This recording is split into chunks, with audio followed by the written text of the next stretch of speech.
अस्सलाम वालेकुम दोस्तों, मेरा नाम है बुरैर और आप देख रहे हैं हमारा चैनल टीचर टेक्नीशियन। आज हम लोग शुरू करने वाले हैं चैप्टर नंबर 11 हीट। जो देखा जाए तो फिजिक्स का 9 के हिसाब से आखिरी चैप्टर होगा और मैट्रिक के हिसाब से तो देखा जाए तो 10वां चैप्टर होगा, क्योंकि हमारे मशीन का टॉपिक कट चुका था और मशीन का चैप्टर खत्म हो गया था। तो शुरू करते हैं सबसे पहले हीट के बारे में कि हीट के बारे में हम लोग क्या पढ़ते हैं और इस चैप्टर में क्या क्या हम पढ़ने वाले हैं। इसकी मैंने आउटलाइन तो नहीं बनाई, लेकिन हम लोग ऐसा ऐसा टॉपिक कवर करते जाएंगे क्योंकि ये चैप्टर बहुत ज़्यादा लेंथी है, लेकिन हम लोग उसके सारे इंपॉर्टेंट टॉपिक पढ़ते हुए इसको आगे जाएंगे, जिससे हम एमसीक्यूज और अपना पेपर आसानी से कर सकें। ओके, तो आगे बढ़ते हैं। सबसे पहले कि हीट क्या होती है भाई। हीट एक तरह की एनर्जी होती है। हम लोग हमेशा ये पढ़ते हैं कि heat is a form of energy, लेकिन यहाँ पे हम बात कर रहे हैं कि heat is a form of thermal energy which transfer one body और सिस्टम टू कोलर वन या कोल्डर वन। ओके, यहाँ पे बात ये कह रहे हैं कि हीट एक ऐसी एनर्जी है जो हमारी थर्मल एनर्जी के टाइप है। थर्मल माने जिसमें हमारी थोड़ी गर्माई महसूस हो, यानी कि उसमें रेडिएशन हो किसी चीज़ के। ओके, ज़रूरी नहीं है गर्माई हो, लेकिन उसमें रेडिएशन इन्वॉल्व होते हैं। ओके, तो बात यहाँ पे ये जो हमारी गर्म बॉडी से ठंडी बॉडी की तरफ जाएगी। सही है। हम लोग ये भी कह सकते हैं कि एक ऐसा सिस्टम जो रिलीज करता है हीट और अदर एब्जॉर्व करता है, तो ये भी एक तरह की हीट की प्रॉपर्टी है कि जो गर्म चीज़ होगी वो खुद ब खुद ही रख के ठंडी हो जाती है। तो वहाँ पे क्या होता है, वार्म बॉडी चेंज हो रही होती है हमारे कोलर वन में। जैसे कि हम चाय का प्याला ला के रख दें, खुद ब खुद ही वो ठंडा हो जाएगा। ओके, ऐसे हम कोल्ड ड्रिंक रखें तो खुद ब खुद उसका जो टेम्परेचर होगा वो रूम टेम्परेचर पे आ जाएगा, अनटिल एंड अनलेस वहाँ पे बहुत ज़्यादा सर्दी ना हो। तो यहाँ पे हम लोगों ने पढ़ा कि हीट क्या होती है। अब हीट से रिलेटेड हम लोग एक और टॉपिक जो पढ़ेंगे जो इसमें ज़्यादा डील करेगा हमारा चैप्टर, टेम्परेचर। अब काफ़ी लोग हीट और टेम्परेचर में फ़र्क ही नहीं कर पाते, जबकि ये सवाल आता है कि डिफरेंस बताएं टेम्परेचर क्या है और हीट क्या है। तो अगर हम लोग बात करें कि एनर्जी यानी किस चीज़ से हमें एनर्जी या गर्माई मिल रही है, तो वो होती है हीट। अब कितनी गर्माई मिल रही है, ये हम लोग डिग्री ऑफ हॉटनेस या डिग्री ऑफ कोल्डनेस को हम टेम्परेचर कहते हैं। यानी किसी भी ऑब्जेक्ट कितना गर्म है या कितना ठंडा है, ये उसको बताएगा कि ये टेम्परेचर है। It is effect of heat. यानी टेम्परेचर एक तरह की ऐसी प्रॉपर्टी है जो हीट पे इफेक्ट करती है। यानी हीट जितनी ज़्यादा होगी टेम्परेचर उतना ज़्यादा होगा, हीट जितनी कम होगी टेम्परेचर उतना कम होगा। And it determines the direction of flow of heat. यानी इसमें हम एक और चीज़ भी ये डिफाइन कर सकते हैं कि हीट किस तरफ है। जैसे अगर 100 डिग्री हो गया तो 100 डिग्री पे हमारा पानी उबल जाता है, तो मतलब हमें पता चल जाता है कि टेम्परेचर जो है राइजेस हो रहा है। और 0 डिग्री पे हमारा पानी जम जाता है, यानी टेम्परेचर जो है फॉल हो रहा है और नीचे की तरफ आ रहा है। बाकी टेम्परेचर को हम लोग मेजर करते हैं, क्योंकि हीट को हमने मेजर किया था जूल में, लेकिन टेम्परेचर को हम मेजर करते हैं केल्विन में, सेल्सियस में, फ़ारेनहाइट में। ये डिपेंड करता है हमारा सिस्टम कौन सा है। नॉर्मली जो मशीन्स होती हैं, जो इंजन्स होते हैं, जो सिस्टम होते हैं, उनको हम केल्विन में मेजर करते हैं। बाकी इंसान का जो टेम्परेचर मेजर हो रहा होता है वो सेंटीग्रेड या सेल्सियस में हो रहा होता है। फ़ारेनहाइट में भी होता है काफ़ी जगह। तो आगे पढ़ते हैं, ज़रा इन लोगों के डिफरेंस एक बार देख लें कि क्या हीट क्या होती है भाई। एक तरह की थर्मल एनर्जी होती है। टेम्परेचर क्या होता है, एक तरह का ये डिफाइन करते हैं कि कोल्ड कितनी है बॉडी या फिर कितनी बॉडी हॉट है। हीट एक एक्सटेंसिव प्रॉपर्टी है। एक्सटेंसिव प्रॉपर्टी का मतलब ये है कि इसकी एक खुद की प्रॉपर्टी होती है, यानी ये खुद एक वजूद रखती है। टेम्परेचर एक इंटेंसिव प्रॉपर्टी है, मतलब ये है कि टेम्परेचर डिपेंड होती है हीट पे। हीट नहीं होगी तो टेम्परेचर नहीं होगी, लेकिन हीट क्योंकि एनर्जी तो हो जाएगा। Extensive property is the one who does not depend amount of present. यानी एक्सटेंसिव प्रॉपर्टी वो होती है जो अमाउंट ऑफ प्रेजेंट पे डिपेंड नहीं करती। सही है, जैसे कि हीट हो गई क्योंकि वो एनर्जी है। लेकिन जो आपकी इंटेंसिव प्रॉपर्टी है वो amount of substance present will not change a specific trait, यानी वो चेंज नहीं होती अपने हिसाब से। हीट जो होती है हमारी मेजर होती है क्योंकि एनर्जी है, तो हमारी जूल में मेजर होगी या कैलोरीज में भी मेजर हो सकती है। टेम्परेचर हमारा मेजर होता है सेल्सियस, फ़ारेनहाइट और केल्विन में भी होता है। यहाँ पे सिर्फ 2 यूनिट लिखे हैं क्योंकि नॉर्मली इसमें होता है। अब हमने टेम्परेचर की बात पढ़ी है, तो टेम्परेचर के आगे क्या आता है। टेम्परेचर मेजर करने के लिए हम लोग एक डिवाइस यूज़ करते हैं, इसको थर्मामीटर कहते हैं। ये आपके एमसीक्यूज में आ सकता है और आपको पता होना चाहिए कि वो डिवाइस या वो इंस्ट्रूमेंट जो हमारा मेजर करे टेम्परेचर, वो हमारा थर्मोमीटर कहला सकता है। ओके, फिर आगे देखते हैं। यहाँ पे देखिए टेम्परेचर का स्केल है। हम लोगों ने क्या बताया, 3 तरह के हमारे पास टेम्परेचर होते हैं। एक क्या होता है भाई, एक हमारे पास फ़ारेनहाइट है, एक हमारे पास सेल्सियस, एक हमारे पास केल्विन है। अगर 0 डिग्री पे देखा जाए, यानी हमारा अगर सेल्सियस में सेंटीग्रेड पे 0 डिग्री पे देखा जाए, तो 0 डिग्री पे वाटर फ्रीज होता है सेंटीग्रेड में या सेल्सियस में। फ़ारेनहाइट में 32 डिग्री पे होता है और केल्विन में 273 डिग्री पे होता है। तो इसका मतलब ये है कि ये चीज़ आपको पता होनी चाहिए एमसीक्यू से रिलेटेड। और पानी किस पे बोलता है, यानी पानी किस पे बॉयल होता है।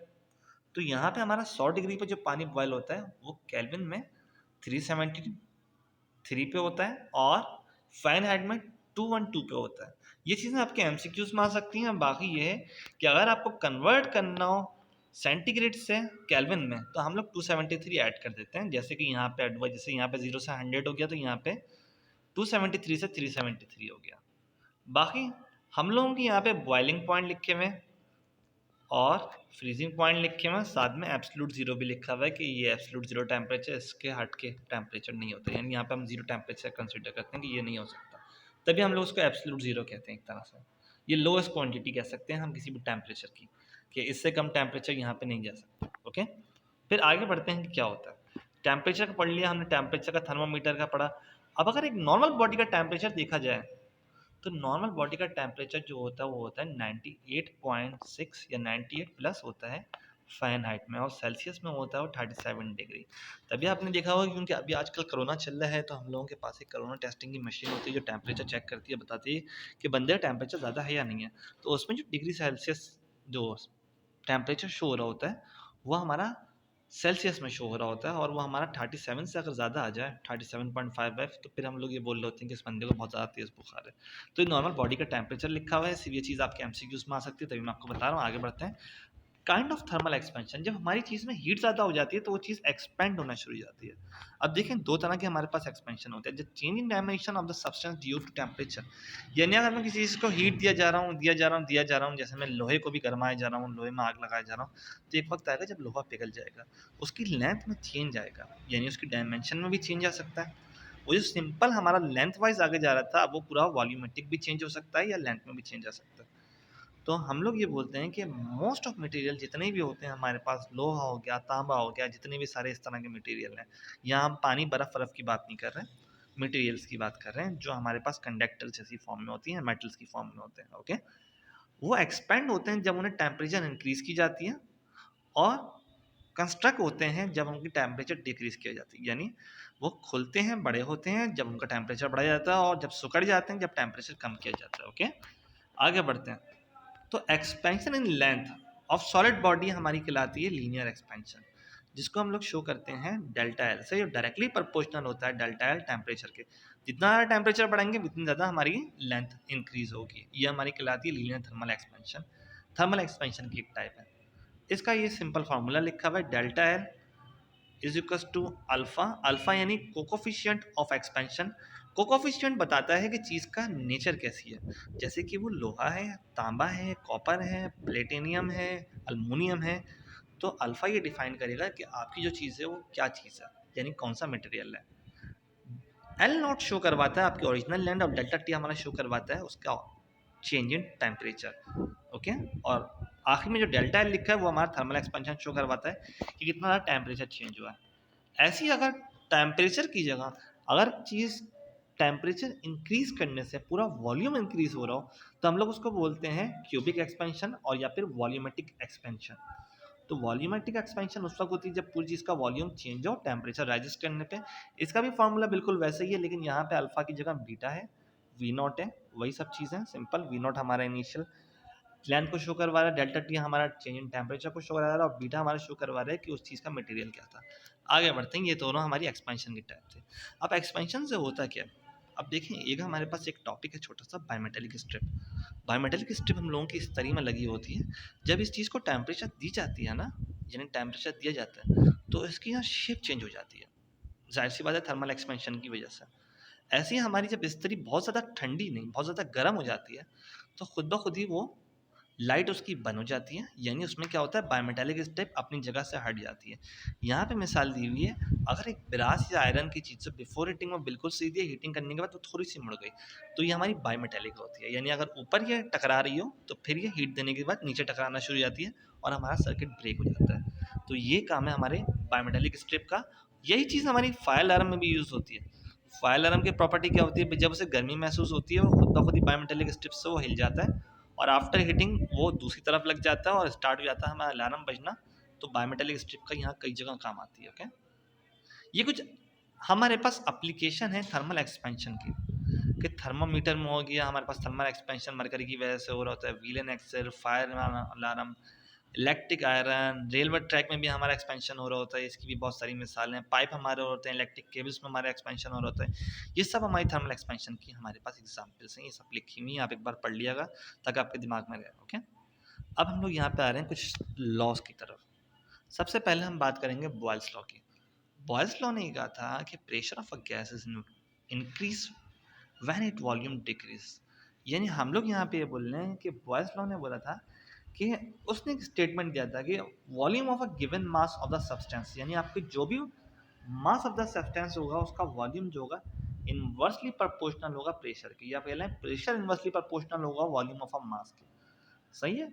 अभी जैसे कि मैंने एक जार दिखाया हुआ है, इस जार में अभी हमारे पास क्या वॉल्यूम ज़्यादा है पानी का, तो यहाँ पे जो मॉलिक्यूल्स हैं वो फ्रीली मूव कर सकते हैं, लेकिन दूसरी तरफ मैंने क्या किया, वॉल्यूम कम कर दिया, इसको डाउनवर्ड की तरफ धकेल दिया पिस्टन से या किसी और चीज़ से, तो हमारे मॉलिक्यूल जो होगा वो टाइट हो गए, यानी उनमें प्रेशर ज़्यादा हो गया। तो ये था बॉयल्स लॉ। बॉयल्स लॉ हमारा डिफाइन करता है P is inversely proportional to 1/V। Okay, या हम लोग ये कह सकते हैं volume inversely proportional to P। दोनों चीज़ें सही हैं। ये हमारे पास मिसाल दी हुई है कि अगर हम लोग किसी चीज़ पर जोर डालें, तो यहाँ देखें पहली वाली तस्वीर में वॉल्यूम ज़्यादा है तो इन चीज़ों में प्रेशर कम है, लेकिन यहाँ पे हमने जब वॉल्यूम कम कर दिया तो इन चीज़ों में प्रेशर बहुत ज़्यादा हो गया। तो ये हमारा बॉयल्स लॉ कहता है। ओके, चार्ल्स लॉ हम लोगों का ये कहते हैं कि वॉल्यूम इंक्रीज होता है टेम्परेचर के साथ। इसकी एक एग्जांपल ये एयर बलून होता है। जब हम लोगों को बलून बड़ा करना होता है, यानी हम लोगों को ये चीज़ होती है, इसको फिलहाल क्या कहते हैं, इसका नाम भूल गया, पैराशूट तरह की चीज़ होती है, वैसे एयर बलून कहलाता है। जब इसको हम लोगों को एक्सपेंड करना होता है तो हम लोग इसको हीटअप करते हैं और इसकी एक्सपेंड खुद ब खुद हो जाता है। ये हमारा चार्ल्स लॉ था कि वॉल्यूम डायरेक्टली प्रोपोर्शनल होता है हमारे टेम्परेचर के, जो हमारी गैस होती है, और उसमें प्रेशर जो होता है वो कांस्टेंट होता है। अच्छा, पिछले वाले में हम लोगों का टेम्परेचर कांस्टेंट थी इस वाले में, और इस वाले में हमारा प्रेशर कांस्टेंट है। तो ये लॉ तीन चीज़ों पे घूमते हैं, या तो प्रेशर पे, या टेम्परेचर पे, या फिर हमारे वॉल्यूम पे। तो यहाँ पे ये बता रहे हैं कि अगर चार्ल्स लॉ के हिसाब से यहाँ पे इस चीज़ जो कम टेम्परेचर पे ऐसी थी, तो जब उसको टेम्परेचर दिया जाएगा तो वो उबल के ऊपर की तरफ आ रही होगी, और वहाँ पे हमारे पास क्या हो रहा होगा, एक तरह से वॉल्यूम इंक्रीज हो रहा होगा टेम्परेचर से। तो ये था चार्ल्स लॉ। इन दोनों की मदद से हम लोगों की बनती है जनरल गैस इक्वेशन। कंबाइनिंग करते हैं दोनों नंबर और साथ में एवोगाड्रोस नंबर, तो हमारे पास एक इक्वेशन बनती है general gas equation, PV equals to nRT। इसको जनरल गैस इक्वेशन या आइडियल गैस इक्वेशन भी बोल सकते हैं, क्योंकि जितनी भी गैस होती हैं तो उस पर हमारे लॉ ये फॉलो हो रहा होता है, जिस पर हमारा आइडियल गैस लॉ फॉलो। साथ में आता है हमारे पास, अब हम लोगों ने पढ़ लिया कि बॉडी में किस तरह से क्या लॉ काम करते हैं, किस तरह की हीट होती है। तो हर बॉडी की एक हीट कैपेसिटी होती है। मैं जल्दी इस टॉपिक के फॉर्मूला खत्म कर रहा हूँ क्योंकि रिड्यूस सिलेबस के हिसाब से काफ़ी चीज़ें कम हो गई हैं, लेकिन इस चीज़ को डिफाइन करना ज़रूरी है। हीट कैपेसिटी ये डिफाइन करता है कि amount of heat required to raises the temperature, यानी आपकी एक बॉडी रखी हुई है। अब देखिए हर बॉडी का एक टेम्परेचर होता है, कि जैसे मिसाल के तौर पे मैं बोल रहा हूँ कि एक लोहा रखा हुआ है, लोहा अगर 10 सेंटीग्रेड से 20 सेंटीग्रेड पे चले जाए, 30 सेंटीग्रेड पे चले जाए, 40 सेंटीग्रेड पे चले जाए, वो सेम रहेगा, उसकी हीट कैपेसिटी बहुत है। लेकिन अगर मैं बर्फ़ की बात करूँ, वो 0 सेंटीग्रेड से 10 सेंटीग्रेड पे ले आऊँ, तो वहाँ पे उसकी हीट कैपेसिटी इतनी नहीं होती कि अपने आप को स्टेबल रख पाए। तो हीट कैपेसिटी ये डिफाइन ये करती है कि अमाउंट ऑफ हीट रिक्वायर्ड, या amount of energy required to a total temperature, या फिर यूनिट टेम्परेचर। तो यहाँ पे हमारे पास तीन फार्मूले हैं। पहला वाला फार्मूला जो है हीट कैपेसिटी का, दूसरा वाला है मोलर हीट कैपेसिटी का, जो डिपेंड कर रही होती है हमारे मास से, या हम लोग कह सकते हैं कि मोलर या स्पेसिफिक हीट कैपेसिटी जो हमारे पास मास से डिपेंड कर रही होती है, और तीसरा वाला मोलर का जो हमारे मोल से डिपेंड कर रही होती है। ओके, बीच वाला हमारे पास मास का वो डिपेंड कर रहा है मास से, तीसरा वाला नंबर ऑफ मोल्स से कि कितना ज़्यादा मोल्स प्रेजेंट है हमारी गैस की कैपेसिटी में। ओके, आगे बढ़ते हैं। इसकी छोटी सी डेफिनेशन लिखी हुई है, लेकिन मैं इसको ज़्यादा पढ़ाना नहीं चाहूँगा। मैं चाहूँगा इस चीज़ से आगे बढ़ें कि यहाँ पे अगर देखा जाए हीट कैपेसिटी और स्पेसिफिक हीट कैपेसिटी का थोड़ा सा डिफरेंस लिखे हुए। Heat capacity is the measure of particular substance resistance to change a temperature upon the supplement heat source. यानी यहाँ पे ये बोल रहे हैं कि हीट कैपेसिटी ये डिफाइन करती है कि बॉडी किस तरह अपना टेम्परेचर चेंज करे, जो आपका सब्सटेंस दिया हो सोर्स मिलने पर। इसको हम लोग रिप्रेजेंट करवाते हैं the amount of heat need to change the substance by temperature 1 kelvin और 1 सेंटीग्रेड, यानी 1 केल्विन और 1 सेंटीग्रेड पे कितना चेंज करवाती है, depending upon amount of substance. Heat capacity हमारी डिपेंड करती है अमाउंट ऑफ सब्सटेंस पे, लेकिन स्पेसिफिक हीट कैपेसिटी हमारी नहीं करती डिपेंड अमाउंट ऑफ सब्सटेंस पे। और वो जो होती है वो किस हिसाब से चेंज होती है कि 1 ग्राम मास जो है वो कितने केल्विन यानी 1 सेंटीग्रेड पे कितना चेंज हो रहा है। और यहाँ पे थोड़ी-सी डेफिनेशन भी चेंज हो जाती है। हमारे पास मास रिक्वायर्ड हो जाती है कि टेम्परेचर कितना राइज़ेस हो 1 सेल्सियस पे। तो ये थी हमारी हीट कैपेसिटी और स्पेसिफिक हीट कैपेसिटी। आगे बढ़ते हैं। Heat transfer method. अब देखिए यहाँ पे हम लोगों ने हीट का चैप्टर पढ़ रहा हूँ और हीट और टेम्परेचर ही आता जा रहा है, तो ये तकरीबन देखा जाए तो आखिरी टॉपिक होगा हीट टेम्परेचर। अब हीट ट्रांसफ़र किस किस तरह हो सकती है। हम लोगों ने हीट को पढ़ लिया कि वो एनर्जी है। एनर्जी ट्रांसफ़र होती है one form of energy to another. सही है, एनर्जी कभी ख़त्म नहीं होती। अब यहाँ पे हम बात कर रहे हैं कि 3 तरह से हमारी एनर्जी ट्रांसफ़र हो सकती है जो हीट एनर्जी होती है। एक कंडक्शन, एक कन्वेक्शनल और एक हमारे पास होता है रेडिएशन। यहाँ पे एक तस्वीर बनी हुई है। अब देखें तस्वीर में हमारे पास जो चीज़ जल रही है, यानी अगर लकड़ी जल रही है तो यहाँ पे हमारे पास ऊपर भाप उठ रही है। एक बंदे ने रखा हुआ है लोहा। अब लोहे में जो एनर्जी जा रही है वो हीट से वो कंडक्शन हो रही है। लोहा क्योंकि या फिर मेटल कह लें उसको, वो एक गुड कंडक्टर होता है हीट और इलेक्ट्रिसिटी का। तो यहाँ पे जो हीट ट्रांसफ़र हो रही है वो कंडक्शन से हो रही है कि यहाँ पे ये चीज़ कंडक्ट कर रही है हीट। अच्छा, ऊपर जो हमारे पास भाप आ रही है वो हमारे पास आ रहा है कन्वेक्शनल, यानी हीट की जो वजह होती है जब हवा उठ रही होती है तो ऊपर की तरफ उठ रही होती है। जो चीज़ हल्की होती है वो हवा में लाइटर की तरफ जाती है और वहाँ पे आपका देखा जाए तो हीट की जो वेव होती है ऊपर की तरफ जाती है। अच्छा, तीसरी चीज़ जो बंदा नीचे वाले हाथ से वो कर रहा है वो है रेडिएशन, क्योंकि हीट की जो गर्माई होती है उसमें से रेडिएशन निकल रही होती है और वो तीसरी चीज़ होती है जिससे एनर्जी ट्रांसफ़र हो पाए। ओके, हम लोग यहाँ पे बोल रहे हैं use of the thermal conductor. Example metal, वो हमारी कंडक्शन है। यूज ऑफ द फ्लूइड यानी गैस और लिक्विड वो हमारी कन्वेक्शनल होती है, यानी हवा या फिर पानी। और जो नो मीडियम यानी जिसमें मीडियम ही रिक्वायर्ड ना हो और ईएम वेव की शक्ल में हीट ट्रांसफर हो, इलेक्ट्रोमैग्नेटिक वेव या कह लें कोई और वेव की शक्ल में, वो हमारे पास कहलाती है रेडिएशन। तो ये तीनों टॉपिक आपको पता होना चाहिए। कंडक्शन के बारे में लिखा हुआ है कि भाई कंडक्शन में हमारे पास क्या होता है, फ्लो ऑफ हीट रिक्वायर्ड होते हैं मटेरियल और फिजिकल एक कॉन्टैक्ट होता है, जैसे लोहे का बना हुआ है, यहाँ पे मेटल का बना हुआ है कंडक्टर से। दूसरी साइड हमारे पास क्या लिखा है, कन्वेक्शनल। कन्वेक्शनल हमारे सरफेस और एडजेसेंट फ्लूइड यानी एयर या गैस हो गया, इसमें जो हमारे पास हीट फ्लो हो रही होती है वो हमारा होता है कन्वेक्शनल। और तीसरा जो होता है रेडिएशन, उसमें कोई मीडियम रिक्वायर्ड नहीं होता। ये आप लोगों के एमसीक्यूज में आ सकता है कि भाई किसी चीज़ में मीडियम रिक्वायर्ड ना हो और हीट ट्रांसफर हो रही तो वो क्या होता है। सही है, और it is transfer thermal energy through the matter bye space of electromagnetic wave. तो इलेक्ट्रोमैग्नेटिक वेव की शक्ल में ट्रांसफर हो रहा होता है। अच्छा, कन्वेक्शनल की मैंने एक और मिसाल यहाँ पे इस बात से भी दी हुई है कि जैसे कन्वेक्शनल का जो प्रोसेस होता है, कन्वेक्शन, गलती से शायद मैं कन्वेक्शनल कन्वेक्शनल बोला लेकिन कन्वेक्शन है। ओके, तो कन्वेक्शन का जो प्रोसेस होता है वो हम लोग पाकिस्तान या कह लें कि कराची में तो बहुत ज़्यादा देखते हैं कि रात को ठंडी हवाएं आ रही होती हैं, सुबह गर्म हवाएं आ रही होती हैं। क्यों?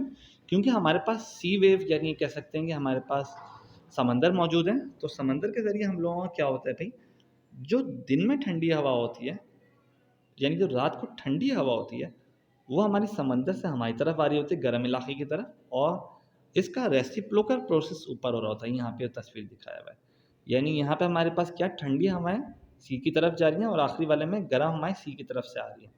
या फिर ये कह रहे हैं कि जो हमारा घर जो रिफ्लेक्ट करता है वो भी हमारा कन्वेक्शनल प्रोसेस से करता है। यहाँ पे ऐसे सब चीज़ें दिखाई हुई हैं कि कंडक्शन क्या हो रहा है, कन्वेक्शनल क्या हो रहा है। तो ये एक छोटी सी एग्जाम्पल थी। रेडिएशन क्या होता है भाई, रेडिएशन में हमने बताया जैसे सूरज की हमारे पास गर्मी पहुंच रही है तो ये भी एक तरह की रेडिएशन पहुंच रही है, इसमें इलेक्ट्रोमैग्नेटिक वेव आ रही है। ओके, उम्मीद है ये चैप्टर समझ में आया होगा, पसंद आया होगा। अब एमसीक्यूज टाइम आ चुका है। एमसीक्यूज टाइम में हम लोग बोलें the conversion of liquid into waves at all temperature, ये हम लोगों का क्या कहलाता है। ये टॉपिक मैंने पढ़ाया तो नहीं है क्योंकि रिड्यूस हो चुका है और थोड़ा सा देखा जाए तो, लेकिन फिर भी आपको ये पता होना चाहिए कि हम लोग जब कन्वर्ट करते हैं लिक्विड को वेव में तो हमारे पास क्या होता है, वो इवापोरेट हो जाता है। The expansion of substance of on heating it's का, जो एक्सपेंशन होती है हीट सब्सटेंस देने पे उसका क्या कहते हैं। डिग्री ऑफ कोल्डनेस और हॉटनेस हमारा क्या कहलाता है। अच्छा, ये चीज़ हमारी डेल्टा एल अपॉन डेल्टा, नहीं, delta Q upon delta T थी। जो ये दो एमसीक्यूज हमारे खुद ब खुद ही गायब हो गए हैं। नंबर 4 और नंबर 5 होता है, ये बना गया। और आखिरी वाला हम लोगों को बताना है कि ये फार्मूला किस चीज़ का है। अगर ये चीज़ समझ में आए तो मुझे वीडियो को लाइक कर दिएगा, चैनल को सब्सक्राइब कर दिएगा और अभी तक नहीं दबाया तो बेल आइकन को दबा दें। इंशाल्लाह अगली वीडियो भी बहुत जल्दी आएगी चैप्टर नंबर 12 की। तब तक के लिए अल्लाह हाफिज़, थैंक यू।